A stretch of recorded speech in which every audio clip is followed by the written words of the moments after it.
Well, with that said, now I want to start the show because we've got a full show tonight. And let me start with the first segment, which is G-Scale Modeling. The sponsor of it is Alan Rogers' company, his new creations, Victoria Railroad Building LLC. Alan, I appreciate this so much. Welcome to New Creations Victorian Railroad Buildings, located in Bakersfield, California, 1 hour from the famed Tehachapi Loop. As part of building his model railroad layout, Alan Rogers took photos and made scale drawings of a number of buildings in the Southwest, many of which no longer exist. New Creations Victorian Railroad Buildings has turned these photos and drawings into kits with laser-cut wood, 3D printed components and detailed instructions. We produce kits in HO, O, S, N and G scales. Our O scale kits are compatible with Holiday Village dioramas. You can see our products at train shows or use the QR code to visit our website. We hope you will try our unique kits. They are easy and fun to build, even for beginners. You will enjoy the finished models for many years to come.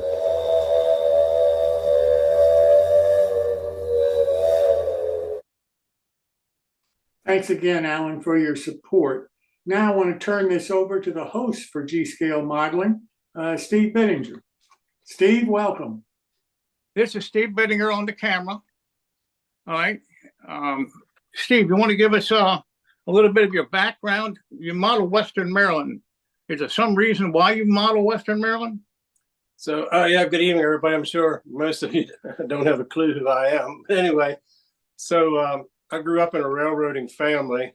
I tell people I was literally born between the rails. My mom was pregnant with me when she was employed as a freight clerk on the Western Maryland. She took time off and delivered me and went right back to work. And I ended up being babysit by the chief freight agent's wife for the Western Maryland up until the time I was about 5 years old.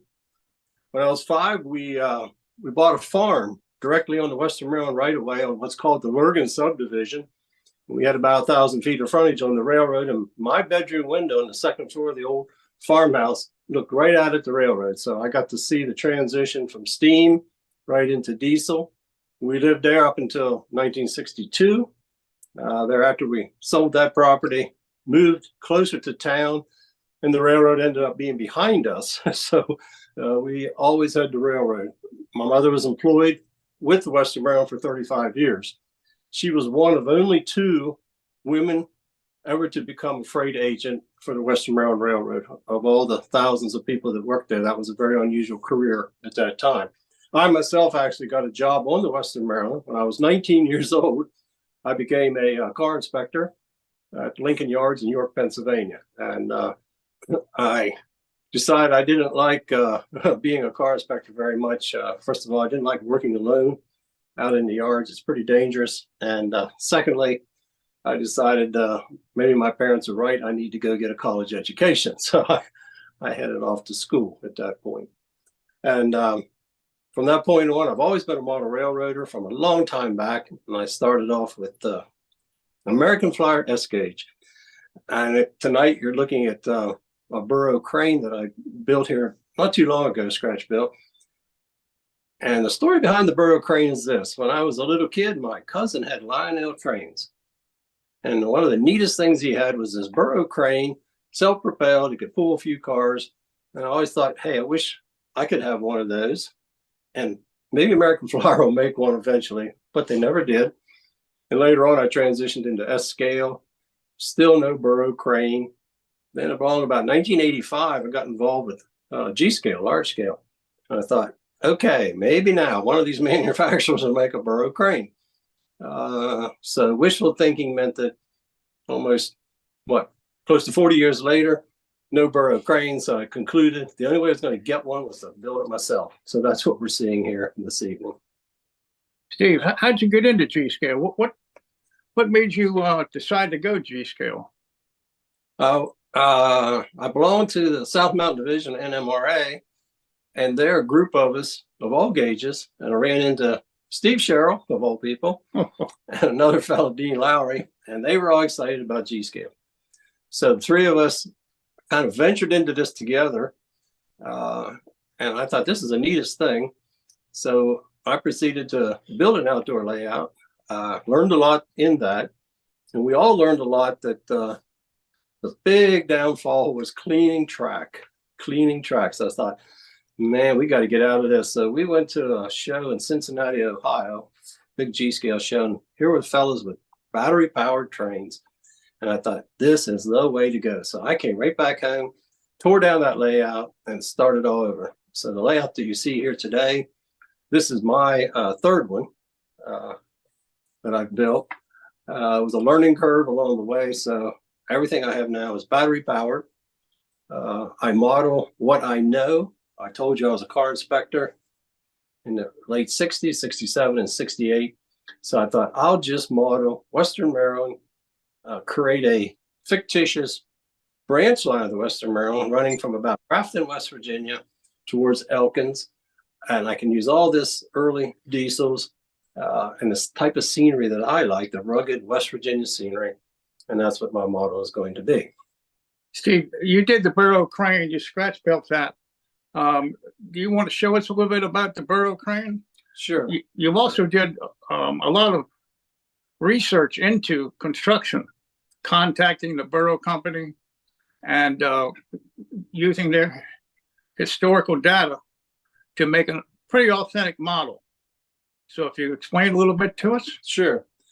I've built quite a few scratch built models over the years. So what I generally do is try to go out and find the real thing. And I was fortunate that a company called Ozark Rail Equipment Company out on the West Coast had a Burrow crane for sale. And in their listing, they had lots and lots of photos. It was an excellent source. In fact, I can show you one of those. I guess we can get this on camera. But this was one of their photos. And I had like 40 more of these, including the underbelly, everything you needed. Also, I had an old shell of a Lionel Burrow crane just for reference. And I converted all the measurements to 1/2-inch scale.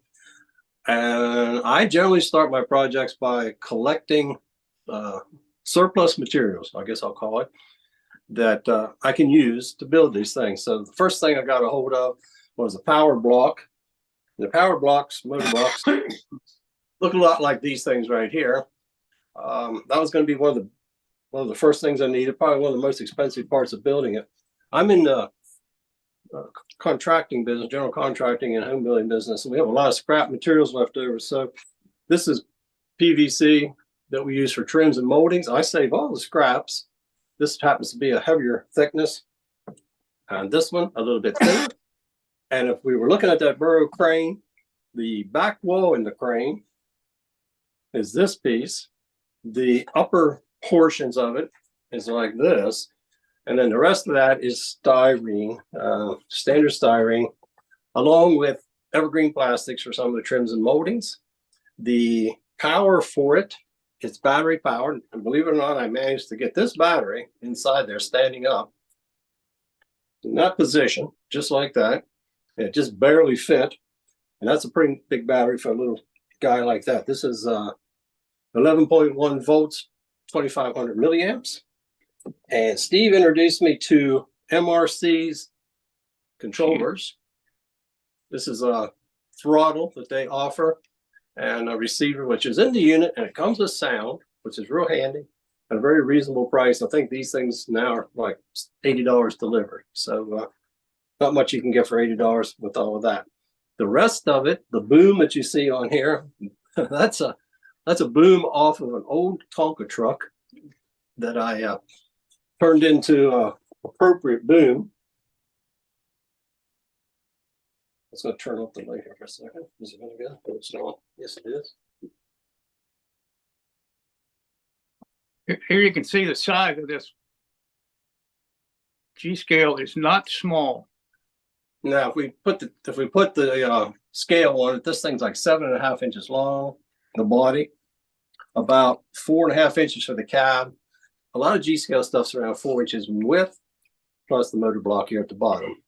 The rest of the little components that you see on here, I just scratch built all this stuff in my workshop out of my usual pile of junk that I have.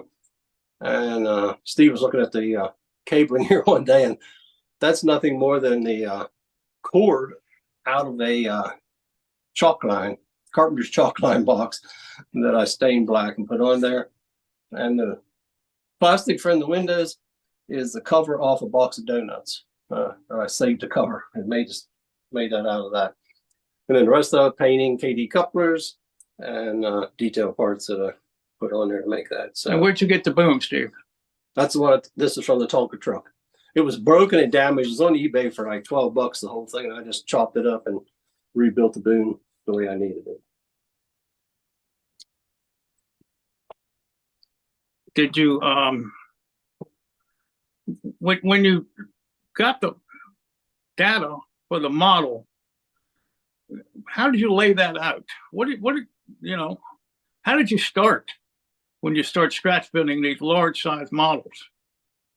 When you get started on these things, so you're going to go to the location where the prototype is if you can. And I'm working on a locomotive right now. We just got done up in Hagerstown, Maryland, with a locomotive that we measured and photographed and everything, and it's underway. But it's just a matter of mathematical conversion. Most G scale stuff that is on my railroad is 1/29th because most of the major manufacturers are in the 1/29th range. But I tend to like, it's easier to build, to be honest with you, at about 1/24th or 1/25th. There's just more items out there in the world that are either junk items you can recycle or that you can buy in and not have to make them. There's a few things you can buy, you don't have to make it. G scale is not builder friendly compared to the other scales. They're just nowhere near the components and parts. You just got to be creative and make up your own for those. The real company Burrow has lots of literature. Burrow was built by a company called Colin Freestadt.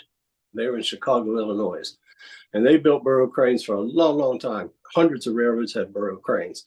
They were really a popular item. This particular one is called Burrow Model 40, one of their most popular models. They made that for, I don't know, probably 2 decades that particular crane was available. Steve, when you build some of these models, and especially the Burrow crane, you showed me this, you came up with something by complete accident to turn it on. Yes. You want to show that? And sometimes this happens when you're in the scratch building, things just come about. All battery items have to get charged at some point and they run down. So you got to have a position to have a battery charger and on and off switch. So in between the base and the frame, there's a toggle switch in here and a charging port. So the first time I was going to turn this thing on, to get to it, I rotated this around, and by accident I hit the switch under here and it turned it on. So I thought, let me take it back the other way. So I took it back the other way and the light just went out and it turned it off. And I thought, well, this is a great system. This is an accidental system, but no trying to get your fingers in there or putting a little stick in there or whatever it is to turn it on and off. Just rotate it one way or the other and it's going to work. Completely by accident that happened. That was eliminated a future problem. Right. Yes, that's very. You find that your building experience and land development has really helped you in creating multiple uses for things that you see as far as on your railroad, I would say that a couple of things has really added up to being able to go in the direction I did. Number one, growing up in a railroad family and understanding real railroading. Number two is my education. I'm a geologist by profession, so I have a pretty good eye for rock formations, structures, and so forth. And it drives me crazy when I see people do things that I know are nowhere near reality. They're just stuck it up there without much thought to what they were doing. That's two. Number three, what Steve's talking about, yes, because I have to work with drawings for homes and houses and buildings. When I do development work, we do everything. I buy the land, we build the roads, we build the streets, we do the utility lines, lay out the houses, build the houses, everything 100% in-house. So some of that is civil engineering, some of that is structural stuff, and all of that put together really is a good set of skills for that. My weakest skill is running a computer, for one. I always had somebody that did that for me. And number two, I've struggled, but have managed to solve the mystery of electronics. And I'm slowly getting comfortable. But every time I figure something out, somebody comes up with new electronics, and you got to start all over. Now, you operate your railroad, you have a regular operating sessions, about how many times and what, is it during the summer? Probably. How many people have operated your railroad so far? Just by chance, this week I do an annual report each year at the end of the year as to what we did. And I just put it out this week, so it's fresh in my mind. So we have 4 a year typically. We start in April, and the last one this year was at Halloween. We have anywhere from 8 to 16 operators at a given day. Last year, we had a total of 38 operators participate in our operating sessions. Over the years, we've had people come from everywhere. My furthest away operators came from Perth, Australia, to help operate. So it's been really nice to share with others. We've got some really knowledgeable operators. Everybody is quite good, actually. Everything from dispatchers, yard masters, down to crews, conductors. And because of the size of the railroad, I have about 400 square feet where we see me here tonight indoors. We have 1,400 square feet outside. And we can't go out there now. It's nighttime, it's dark, and it's winter. So you just have to see a little bit of the inside. But it's been a great pleasure to share it with other people.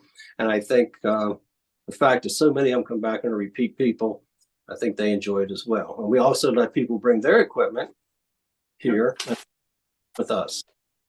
Now, Steve, I hate to do this, but you're out of time tonight, so we'll have to wait to hear from you some more next time. Okay. Okay. Thank you so much for being here, and Steve, Cheryl, thank you so much for the interview. We appreciate both of you. Okay. Thanks so much. See you.